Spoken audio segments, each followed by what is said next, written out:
Good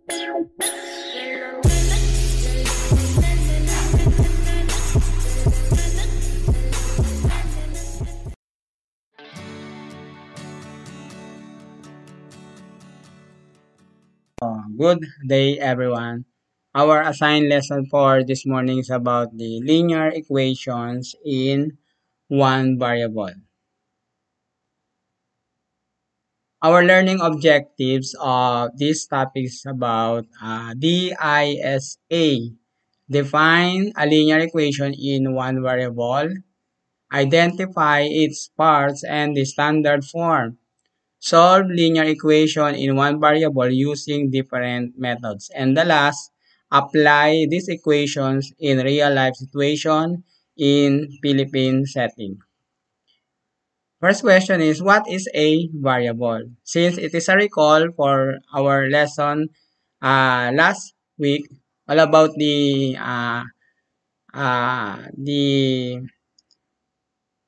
what we call the tinatawag natin na algebraic expression and its properties.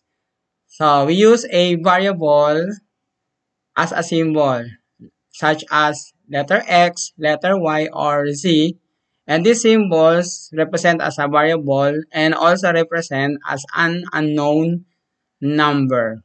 For example, we have X plus 3 equals 10, and the variable for this equation is letter X, and this letter X represent as the unknown for the number. Okay, definition of one variable. We have four parts in this matter. First is we have contains only one variable. Pag sinabi natin siyang linear equation in one variable, it is a form in a linear. Then meron lang siyang one variable. Any letter of the English alphabet we can use as a variable and represent for the unknown number. Next, the variable raised to the first power. Kung nasan yung variable, automatic ang kanyang magiging exponent ay first power. Forms a straight line when graphed. So kapag nilagay natin yung tinatawag natin na linear equation in one variable into Cartesian plane, magpo-form lang siya ng isang straight line. For example, we have 2x plus 5 equals 15. So, yung ating dito, yung ating variable ay letter x at ang kanyang power ay first power. Next in line is the standard form. The standard form of the linear equation is stand for ax plus b equals 0. A and b are real numbers except for 0 for letter A.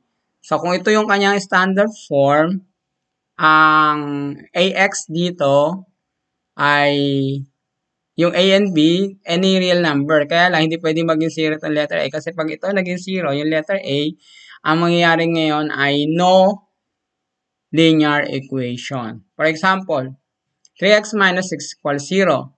So, sa case na to, ang letter A and B natin ay lahat real numbers. And ang letter A natin is not 0. Therefore, it is true for what we call standard form of a linear equation. Okay, let us verify the following example if it is inclined or a part of what we call a linear equation. Number 1, the blue part, 4x plus 2 is 14. So, pasado siya sa tinatawag natin linear equation kasi merong 4 and 2 as a part of A and B and it's a real number and A is not 0.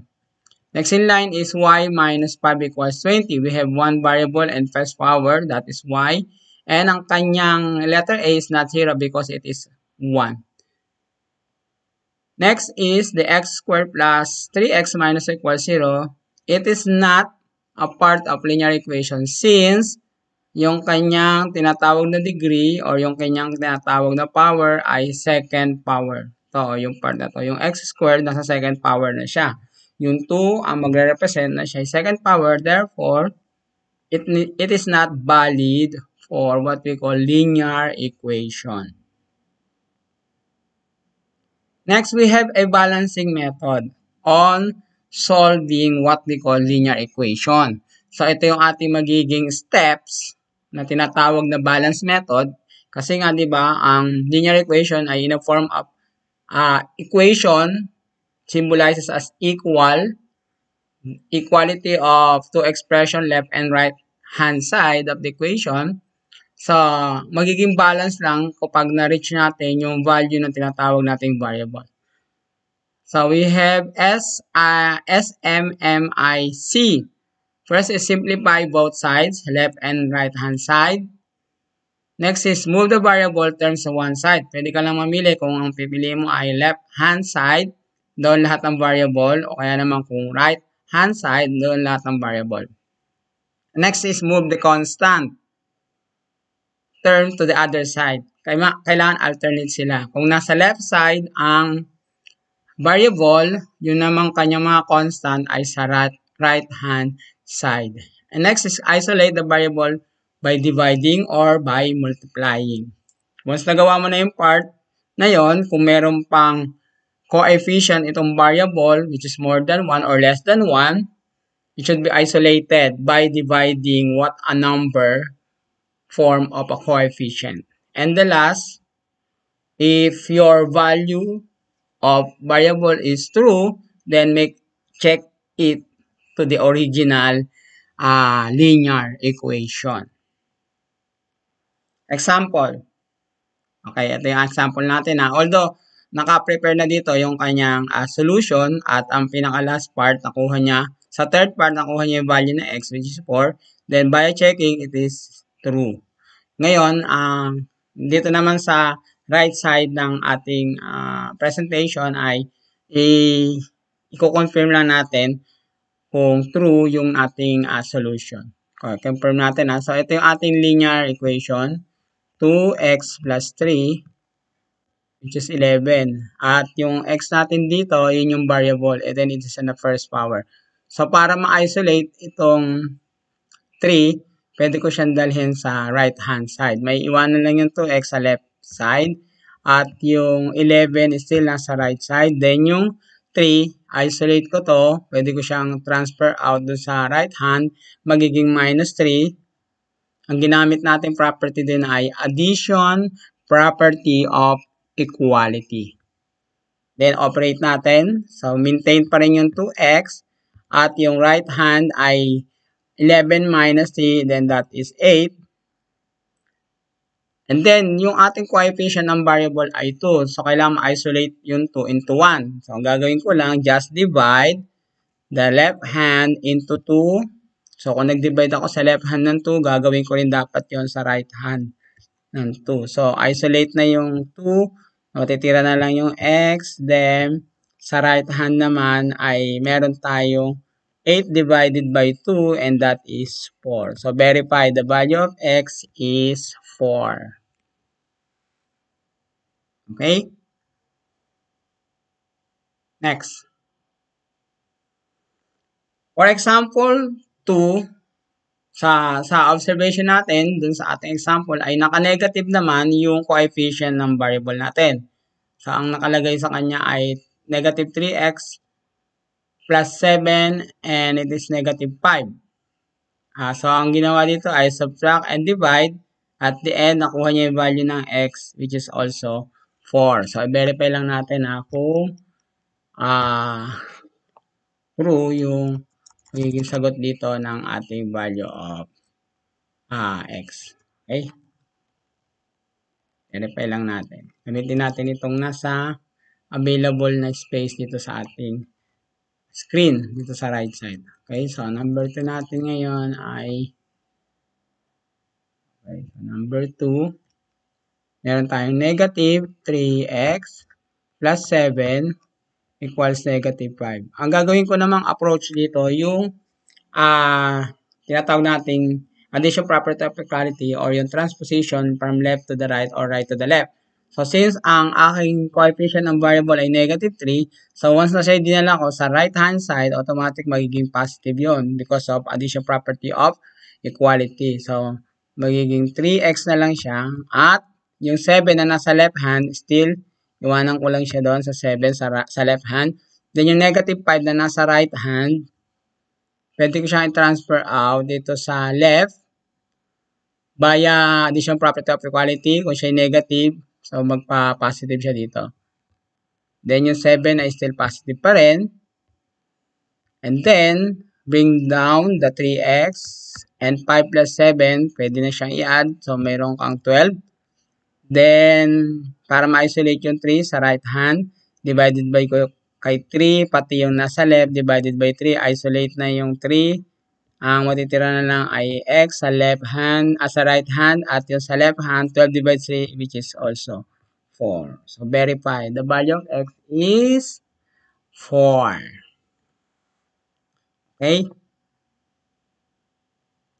Next, sa ano na tayo, objective 3, yung linear one variable in a word problem. Okay, dito, sa scenario dito, about the tricycle rides cost. So, yung presyo ng pamasahe dun sa tricycle ay 15 pesos.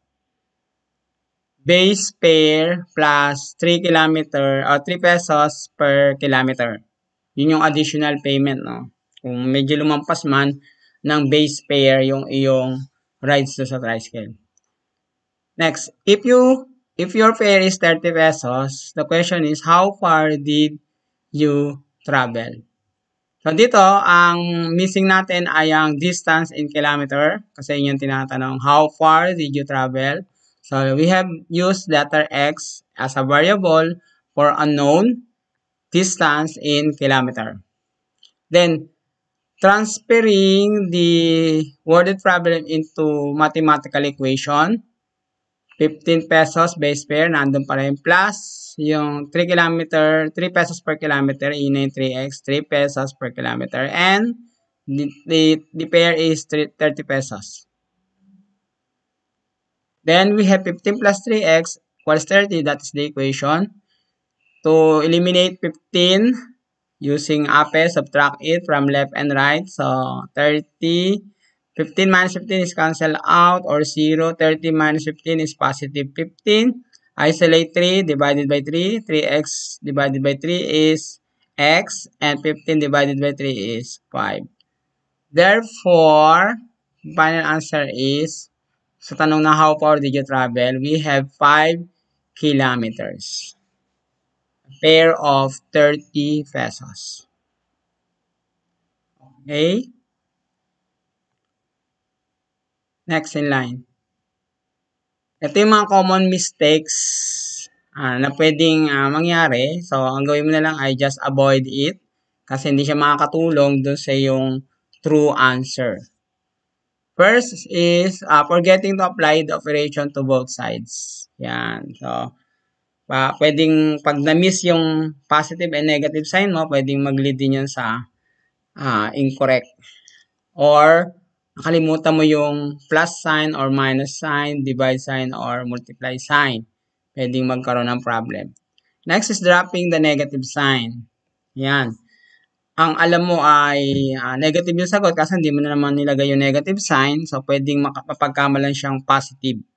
Kasi a number or a variable or a letter without any symbol of sign is automatically we have a positive part. Yung tinatawag natin original root niya.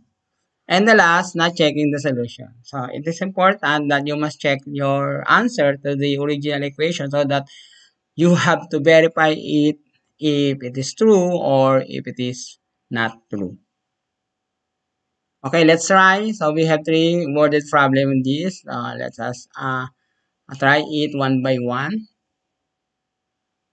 So, number 1, Mang Jose bought a bananas worth 50 pesos. How each kilo costs 10 pesos? If each kilos cost 10 pesos, how many kilos did he buy? So, gagamit ulit tayo dito ng variable x. Okay, so number 1 natin. Okay, so meron tayo number 1. Gamit tayo ng variable x, ito ngayon yung magiging ano natin. X represent as the number of kilos of bananas. Kilos of bananas. Kilos of bananas. Next, we're going to form an equation so that we can change this worded problem into mathematical equation. So, ang pera niya ay 50. Bumili siya ng 10. 10 peso per kilo. Kaya 10 peso per kilo. Okay. Next is we have 50 pesos. Okay. So, sa value na ng kilos of banana, divide lang natin, isolate 10, divided by 10, divided by 10. So, meron kang x is equals to 5. So, the correct answer is 5 kilos of banana by Mang Jose at a cost of 50 pesos. Okay. Next number 2. Okay, number 2 naman, jeepney fares is 12 peso plus 2 pesos per kilometer. After first 2 kilometers, if he paid 20 pesos, how many extra kilometer? So, ang kukuhain natin dito, gamit ulit tayo ng variable x as represent for the extra kilometer.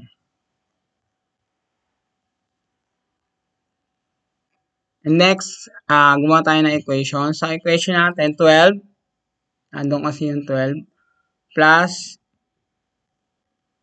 2 first 2 pesos per kilometer equals 20 pesos. 20 pesos.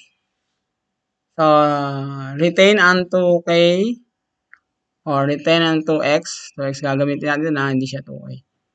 2x kasi meron tayong variable x for represent. So, kaya ito ay magiging 2x. So, 2x equals 20 ape by 12. So, minus 12.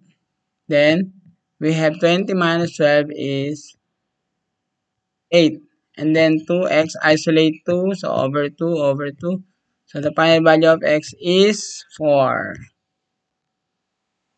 Okay? Verified. So, ang extra kilometers ay 4 kilometers. Okay? Next. Number 3. Anna prepaid load is 100 peso. She texts at 1 peso per text.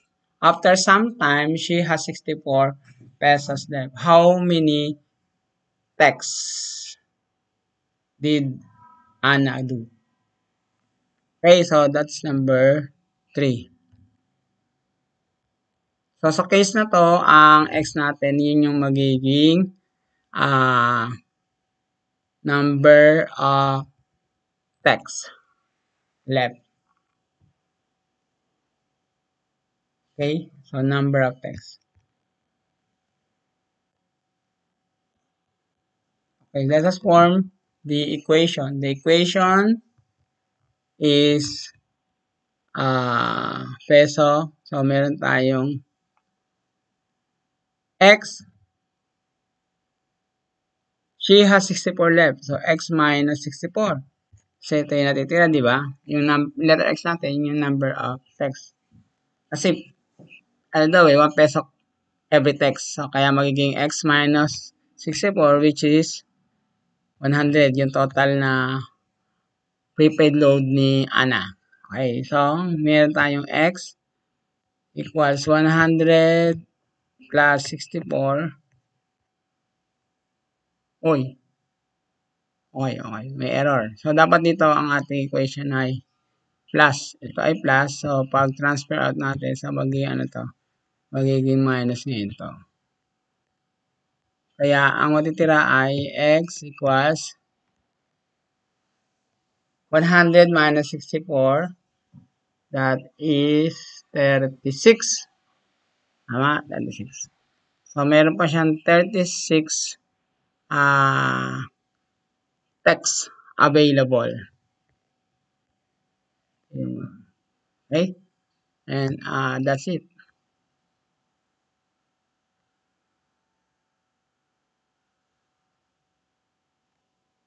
So, may natitira na lang na 36 pesos.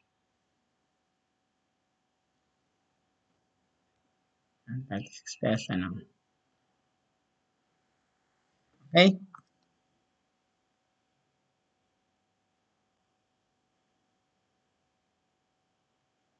Okay, next.